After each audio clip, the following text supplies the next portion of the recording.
Yo guys, check, kamusta mga idol? So ayan, mag-update tayo ngayong Tuesday morning. Grabe, no? So ang tindi ng mga nagbabasa ako ng comment mga lodi kagabi. Ang lupit. I-address natin 'yan mga idol, no?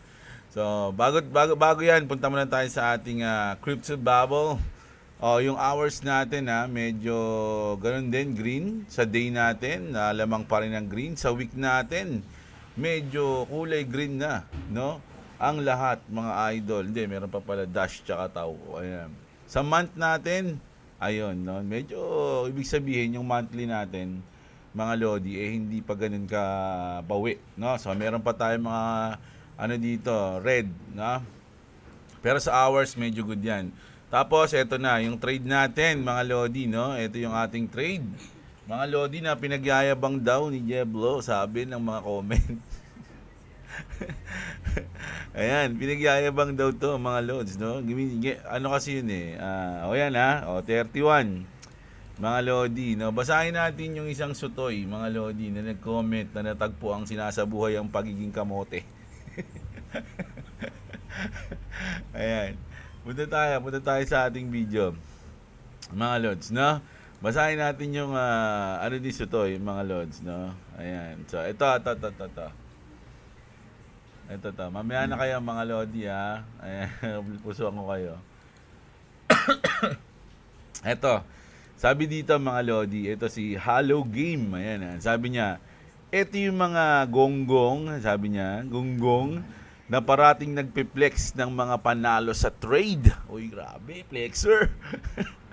Tapos, tinatago ang mga talo. Ayan, patay tayo dyan. Secret. Pero sa totoo naman, either break even lang or even worse. Malaki pa ang talo sa all-time PNL. Sa vlog lang naman talaga ang income. Patay. Nabasyo si Jeblo, patay. Nabuking.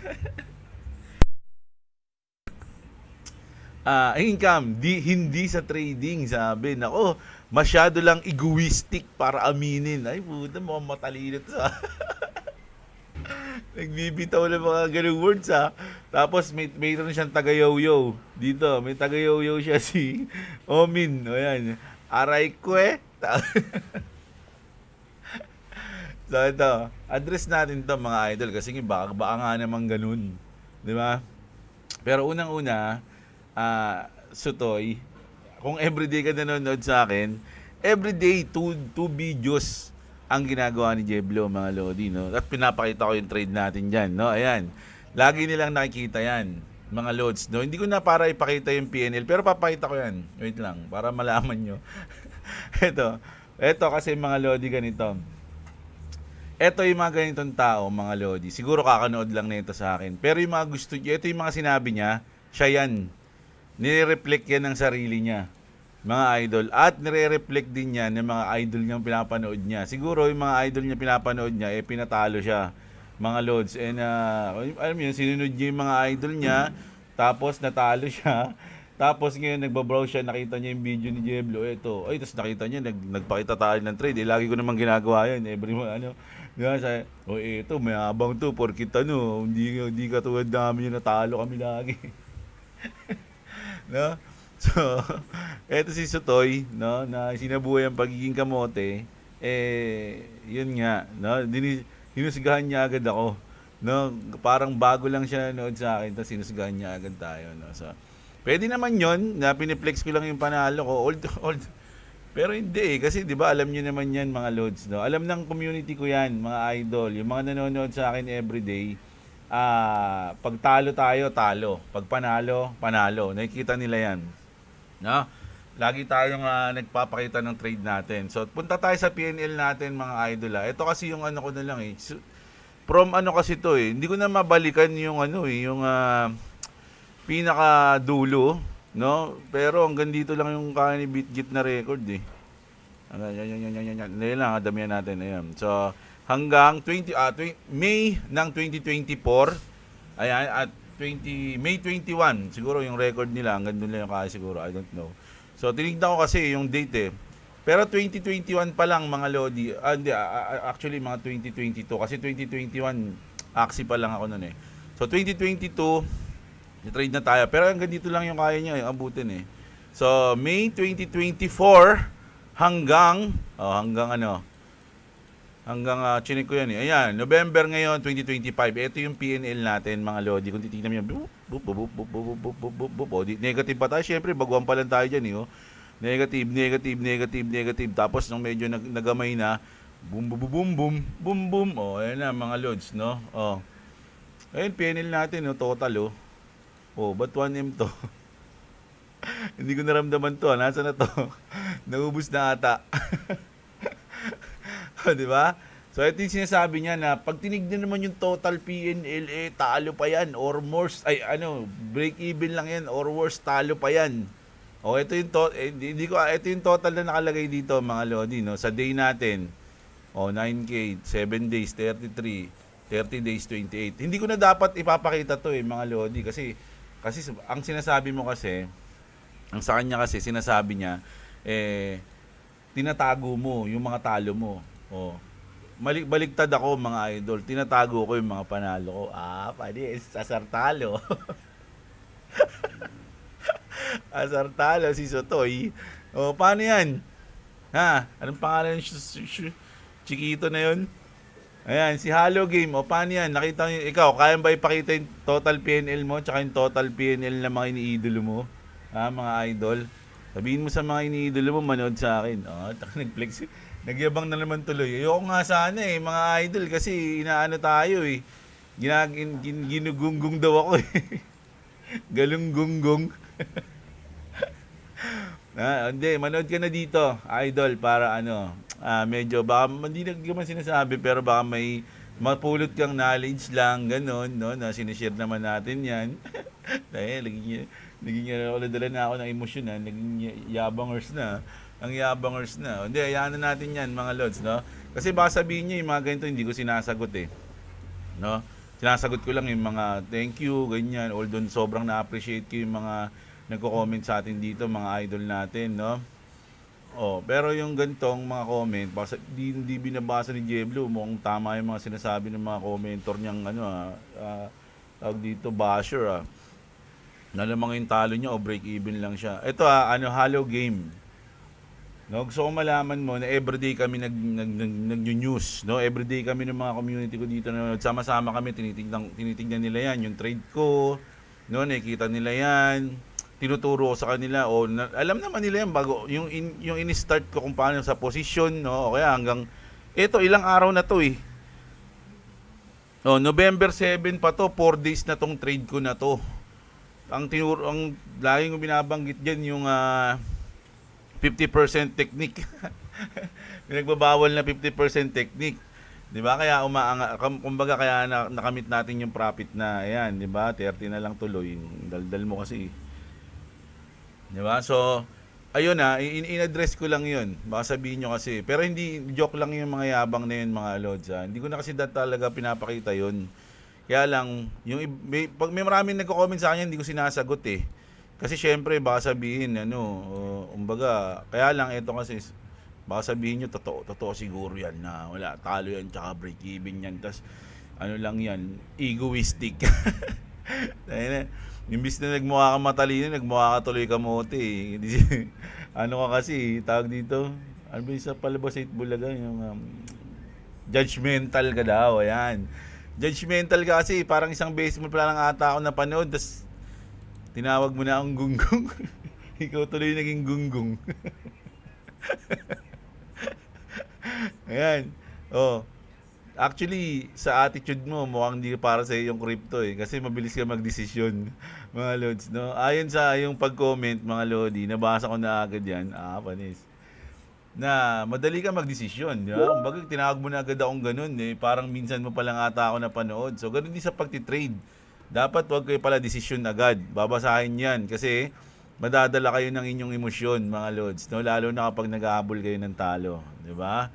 So ayan PNL natin Hindi ko kasi maano yung date eh. Ayaw na dun sa 180 days. Ayan, tingnan natin. 180 days. Ganun pa rin eh. 300k. Oh, ayan, oh, pag 180 days. Yung profit, yung green kasi kaya ibig sabihin profit, di ba? So, ayan, oh. Ano pa ba? Hindi ko hanggang doon lang eh. Oh, ito kasi talaga yun, yung May.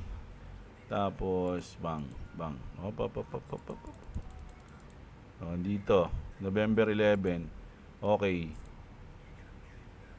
Oh, wala, ganun talaga eh. 1M talaga eh. Kaya lang, hindi ko naman naramdaman to. Saan napunta to? Saan napunta to? Oh, ayan yung total PNL natin. Oh, ikaw na mag-decide kung break even o talo ha, idol ha. Oh, ano ngayon? Ano na? Wag news na tayo. News na tayo ha. Oh, kaya dapat mamaya pa ako kaya lang nabasa ko to eh 5 hours ago. Madaling araw to ha. Tama, pinapanood mo ako madaling araw. Ay hindi. 1, 2, 3, Maaga pala. Maaga magising si idol. Oh, ayan ha. So, punta na tayo sa mga news natin, no? Nasagot na natin si Halo Gaming. Ayan.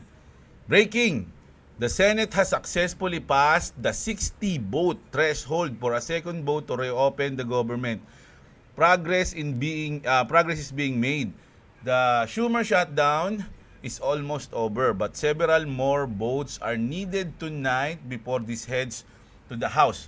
Keep working, no more break. So ito mga idol several votes pa kasi para talagang ma-shutdown 'yan. No, hindi kumbaga magbobotohan, and then mamaya magbobotohan na naman, and then mamaya gano'n hanggang 5 pa ata nabasa ko kanina, 5 more votes na lamang ayun na, no? Matatapos na yung ating magre-reopen na tayo, mga idol. Tsaka ito pa isa sa mga nagko-comment sa akin. Actually, yung trading, hindi ito yung pinaka-main ko na na content eh. Hindi naman ako trader talaga, sinasabi ko nga sa kanila yan eh. Ang pinaka-main content natin is news, no? Nagiging sakto lang yung news sa trading kasi yung mga news natin is nakakaapekto sa market. 'Di ba? Pag may bad news kay Trump, pag may good news dito, may good news diyan, nakikita natin yung future na galaw ng market depende sa news na binabalita natin. Kaya naging sakto yung trading. Kumbaga lang siya, naging partner, 'di ba? So pero ang pinaka-main ko na content is news, hindi trading, mga loads, no? Meron lang talaga tayong sideline. Sideline na pagti-trade. Kaya pinapakita na rin natin, 'di ba? Dagdag din sa oras ng content ko 'yun. 'Di ba? Oh. So, ganun lang tayo mga loads, no? What you see is what you get dito, idol. Walang sikreto dito, mga loads, no? Hindi ako katulad ng mga idol mo. Ha? Yan, so nagalit talaga no? Ang gara kasi tayo nakagigising ko lang, ganun yung nabasa ko eh. Ginunggong agad ako eh, lungkot ako bigla eh. Okay na, okay? Na tayo dito. Ayan the Senate has officially released its bipartisan crypto market structure draft. No, ito yung sa rules, yung law. This is a huge move towards a clear legal framework for Bitcoin and crypto trading in the US. The big impact: if Bitcoin and major crypto assets fall under CFTC oversight, they're treated as commodity, not as security, mga idol. Alam nyo yung kinaso sa XRP ng SEC noong nakaraan, sa Ripple pala, is security sila, di ba? Which is pinanalo nila, mga lods, no? At alam nyo kung ano yung pinakamagandang nangyari doon, mga idol, dahil nanalo sila sa kaso sa SEC. Ang pinaka-safe na mga crypto, mga lodi, is XRP na. Kasi panalo na sila eh.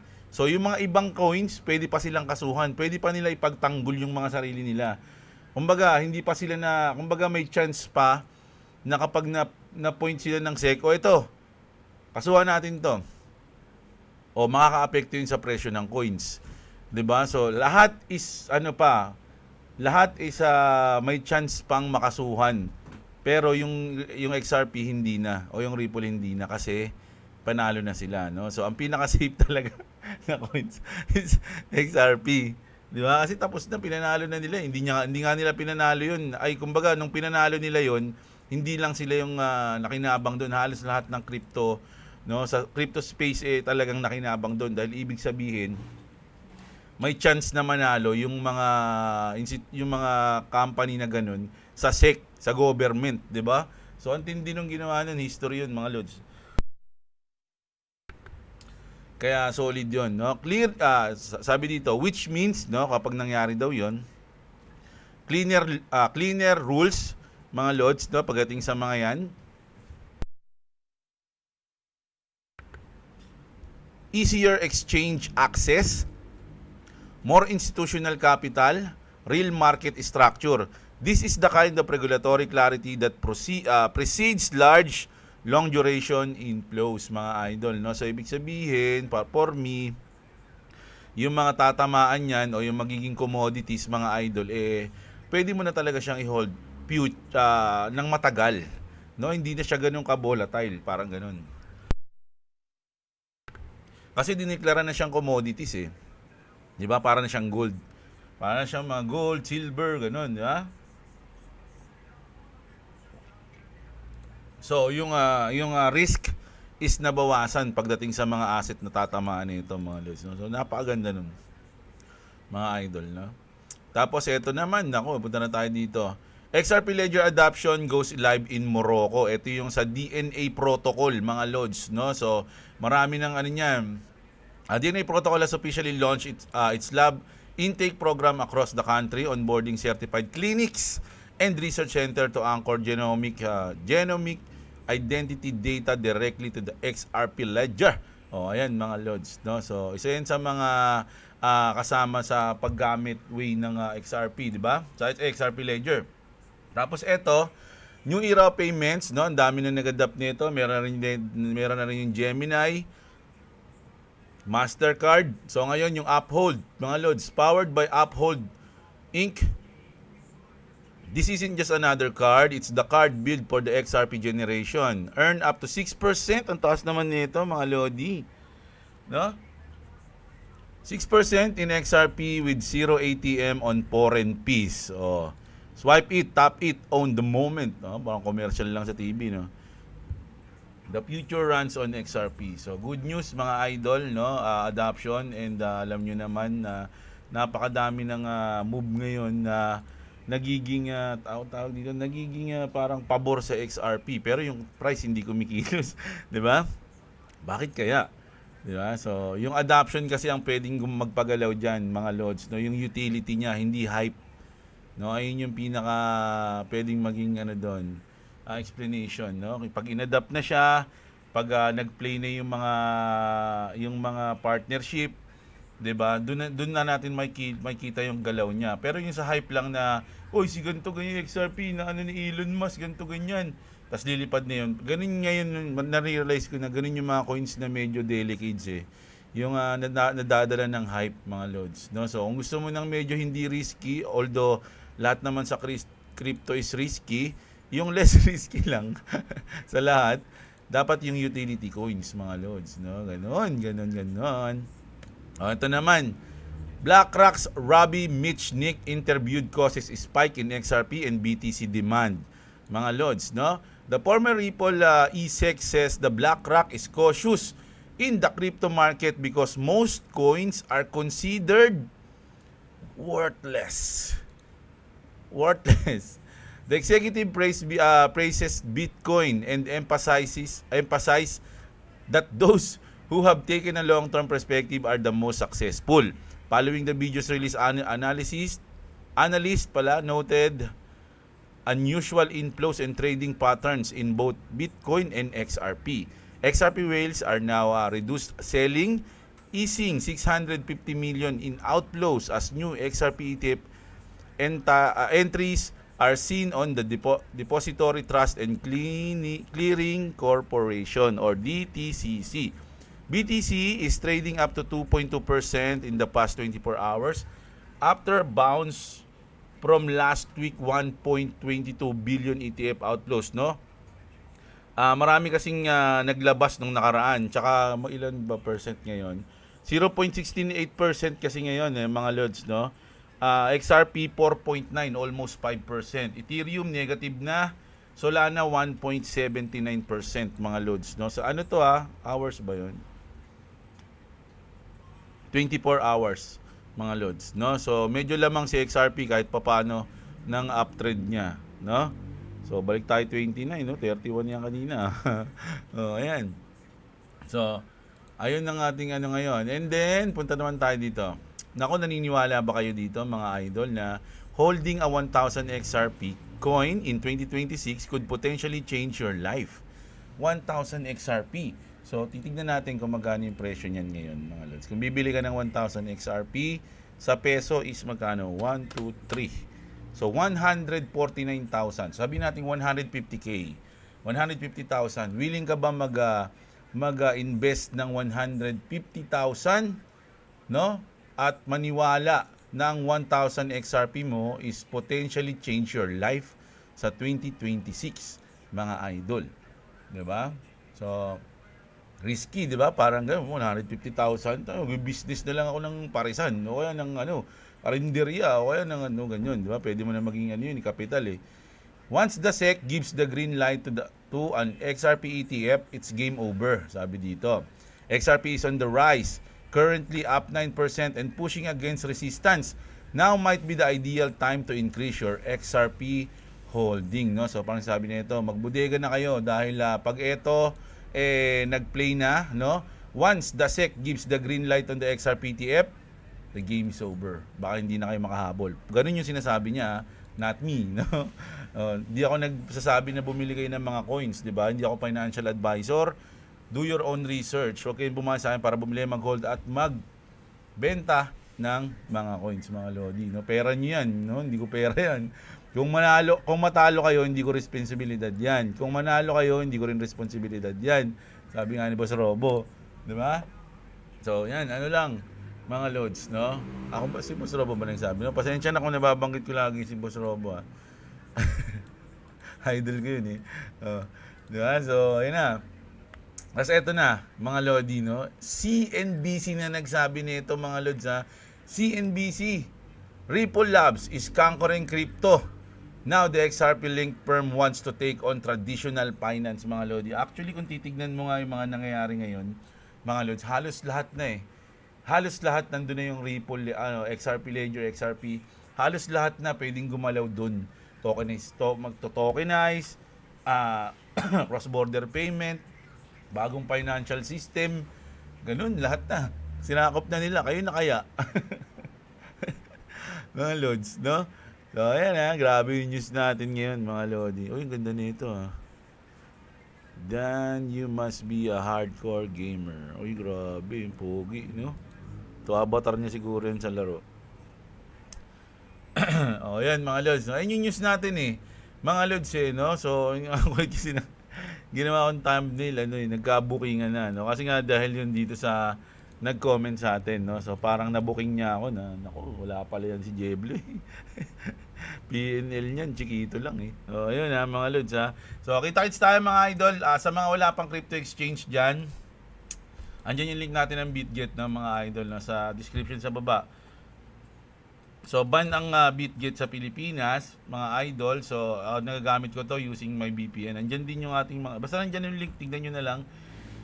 At yung sa cellphone kayo, mga lodi, mag-register ng BitGet, gamitin nyo yung code natin na MRRF, mga lods, no? Andyan din yun sa baba.